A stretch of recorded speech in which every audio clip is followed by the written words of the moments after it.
உன் ரட்சிப்பின் வஸ்திரம் பறிபோகாதபடிக்கு, உன் ஆவிக்குரிய அவல நிலை சீர்குலைந்து போகாதபடிக்கு உன் ஆவிக்குரிய ஜீவத்தை கட்டி எழுப்பிக்கோ.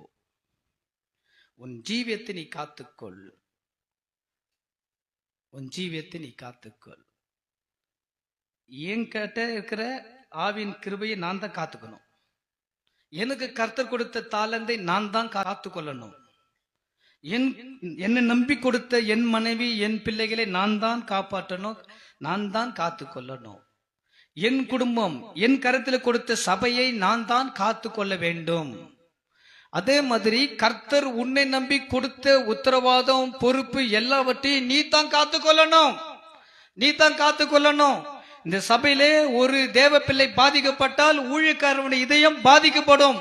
அவன் உண்மையாய் அழைக்கப்பட்ட ஊழியக்காரன், தேவனாலே தெரிந்து கொள்ளப்பட்டு அபிஷேகம் பண்ணப்பட்டவனாய் இருந்தா, அவனுக்குள்ள இயேசு கிறிஸ்து இருந்தால், அவனுக்குள்ள ஆத்மா பாரம் தாகம் இருந்தால், சபையிலே ஒரு தேவ பிள்ளை, ஏழையோ பணக்காரரோ சிறுவரோ பெரியவர்களோ யாரா இருந்தாலும் சரி, சரீரத்திலேயோ உள்ளத்திலேயோ ஆவிக்கிற ஜீவத்தில பாதிக்கப்பட்டிருந்தா, உண்மையான ஒரு மெய்ப்பனுக்கு பாரம் வரும்.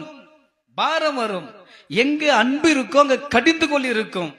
கண்டுன்னு காணாதுக்கிறாங்க பாருங்க, அது டேஞ்சர். அது நம்மளுக்கு என்னடா வம்பு, யாருன்னு எப்படின்னா போட்டோம், யார் எந்த கதிக்கு போ, நமக்கு என்ன இருக்கிறாங்க பாருங்க, அது ஆபத்தான உறவு.